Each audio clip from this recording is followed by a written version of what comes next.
अस्सलाम वालेकुम। उम्मीद है कि आप सब दोस्त बिल्कुल खैरियत से होंगे।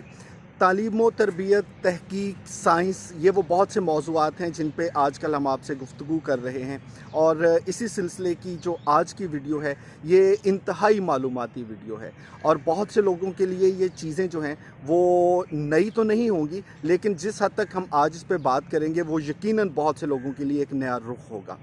आज हमारा मौजू है डीएनए। ये वो लफ्ज़ है जो अक्सर आजकल हम सुनते हैं जब भी खुदा न खास्ता कोई क्राइम हो जाता है तो कहा जाता है कि जिस शख्स पे आपको शुबा है उसका डीएनए लेके मैच करने की कोशिश की जाती है। फिर इसके अलावा खुदा न खास्ता कोई ऐसा हादसा हो जाए कि जहाँ पे आपको किसी मैयत की शिनाख्त नहीं हो सकती, तो आप उसके लिए भी उसके जिस्म का डीएनए लेके उसको फिर मैच करने की कोशिश करते हैं। बुनियादी तौर पे डीएनए जो है हमारे जिस्म के जितने खुलिये हैं उसमें एक मॉलिक्यूल ये जो डीएनए के नाम से भी होता है। अब डीएनए यूँ समझ लीजिए कि एक ऐसा कोड है कि जिस पे सारी की सारी हमारी जेनेटिक इन्फॉर्मेशन मौजूद है। अब इस पे काम तो 1960 में हो चुका था। एक केमिस्ट थे, फ्रांस से उनका ताल्लुक़ था, वो इस पे काम कर चुके थे। लेकिन उसके बाद आने वाले सालों में इस पे जब मज़ीद तहकीक की गई तो 1962 में 2 ऐसे साइंसदान थे जिनको नोबेल प्राइज़ भी मिला क्योंकि उन्होंने डीएनए पे काम किया, वाटसन और क्रिक। तो इन दोनों साइंसदानों का जो काम है उसने फिर बहुत ज़्यादा तरक्की दी लोगों को डीएनए को समझने समझाने में। अब डीएनए को जैसे मैंने आपको बताया कि बुनियादी तौर पे कोडिंग है कि वालिदैन की जो औलाद है उस औलाद में किस तरह के जिल्द की साख्त होंगी, आंखें कैसी होंगी, आपका कद कैसा होगा, आपकी आदत कैसी होंगी, आपके जो लाइकिंग डिसलाइकिंग, ये सारी चीज़ें हम वालिदैन से इनहेरिट करते हैं, तो वो बज़रिया डीएनए हम तक मुंतकिल होती हैं। अब यूँ समझ लीजिए कि डीएनए पे हमारा सारे का सारा जेनेटिक कोड और जेनेटिक इन्फॉर्मेशन मौजूद होती है। और वहीं से फिर हम जब बढ़ते हैं तो हमारे आने वाली ज़िंदगी में किस तरह के रवैये होंगे, किस तरह की आदत होंगी, वो बहुत हद तक हमारे डीएनए पर उसका इन्हिसार होता है। अब डीएनए टेस्ट जो है बुनियादी तौर पे पूरी दुनिया में बहुत सी कंपनीज हैं जो कि डीएनए टेस्ट कर रही हैं, लेकिन आज जो चीज़ें को आपको इस वीडियो की शक्ल में स्पेशल में बताने जा रहा हूँ वो एक हालिया वक्तों में, हालिया चंद सालों में आने वाली एक ऐसी डेवलपमेंट है जिसने दुनिया को हैरान कर दिया। वो ये है कि हम अक्सर बात करते हैं डीएनए की, तो हम कहते हैं कि मैं या मेरे वालिदैन, हमारा डीएनए जो है उसमें अदात व अतवार के हिसाब से अपने वालिदैन से चीज़ें इनहेरिट की होगी।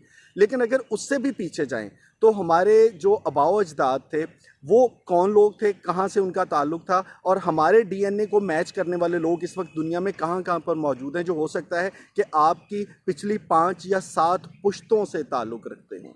तो इसके लिए एक एंसेस्ट के नाम से डीएनए टेस्ट आजकल शुरू हो चुका है। पूरी दुनिया में बहुत सी कंपनीज़ ये टेस्ट करती हैं।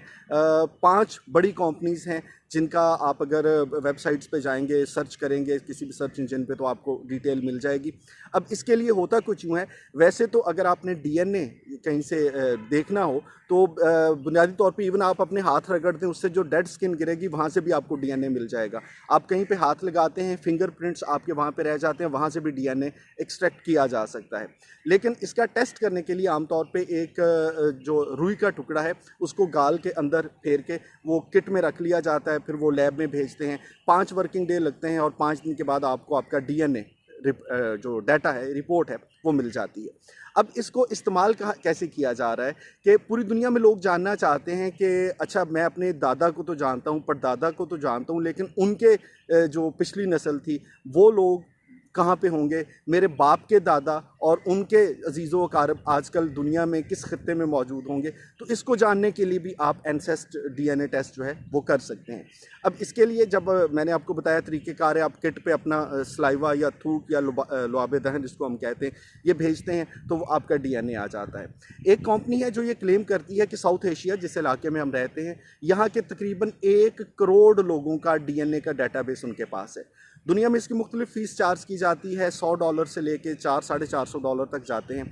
अब होता क्या है कि अगर कोई शख्स अपना डीएनए टेस्ट करवाता है, आपका डीएनए आपके बहन भाइयों से 50% मैच करेगा, क्योंकि आपने डीएनए अपने वालिद से भी लिया, वालदा से भी लिया, आपके बहन भाइयों ने, तो 50% तक मैचिंग हो जाती है, तो वो कहते हैं जी कि ये आपके भाई या बहन है।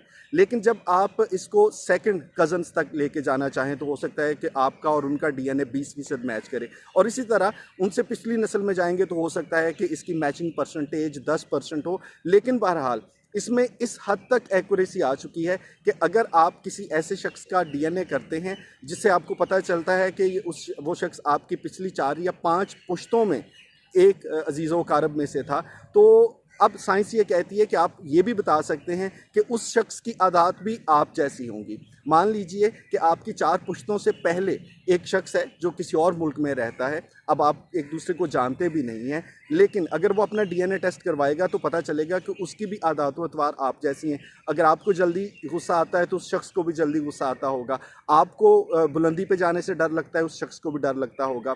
आपकी जो भी आदत व अतवार होंगी वो बहुत हद तक मुमासलत रखती होंगी उस शख्स के साथ। अब जब टेस्ट हो जाता है तो उसको एक वेबसाइट पर वो सर्च करते हैं। अगर उस सर्च में कोई डाटा आ जाता है तो वो बता देते हैं कि किसी और शख्स ने भी डीएनए दुनिया में करवाया था टेस्ट और उसके साथ ही आपकी रिपोर्ट इतने % मैच कर रही है। वो हो सकता है कि आपके आबाओ अजदाद से ताल्लुक़ रखता हो। हमारे यहाँ चूँकि इसका अभी ज़रूरत या रिवाज भी कम है, पूरी दुनिया में ये एक ऐसा ट्रेंड है कि लोग अपने आबाओ अजदाद के बारे में जानने के लिए, ख़ास तौर पे मगरबी ममालिक की बात करें, जहाँ पे बच्चों को शायद अपने वालिदैन का पता नहीं होता या अपने बाकी बहन भाइयों का, या अपनी से 2 नस्ल पहले कौन से लोग थे, कहाँ से आए थे, वो उनके बारे में जानना चाहते हैं, तो उसके लिए भी डीएनए टेस्ट आजकल इस्तेमाल हो रहा है। सो डीएनए जो है, मुझे लगता है कि आने वाले वक्त में इसमें इतनी एक रेवोल्यूशन आ जाएगी कि जिसकी वजह से हम अपनी जितनी भी पुरानी नस्ल के लोग हैं उनको ढूंढ पाएंगे, उनको जान पाएंगे, और शायद आजकल दुनिया में राब्ते मुमकिन है तो हम उनको मिल भी पाएंगे। सो ये था डिऑक्सी राइबो न्यूक्लिक एसिड, जो कि एक बुनियादी तौर पे साइंसी इस्तिलाह है, लेकिन इससे जुड़ी मज़े की इन्फॉर्मेशन आपके साथ हमने शेयर की। सो इसको अपने दोस्तों के साथ शेयर ज़रूर कीजिएगा। वीडियोज़ को पसंद करने का बहुत शुक्रिया।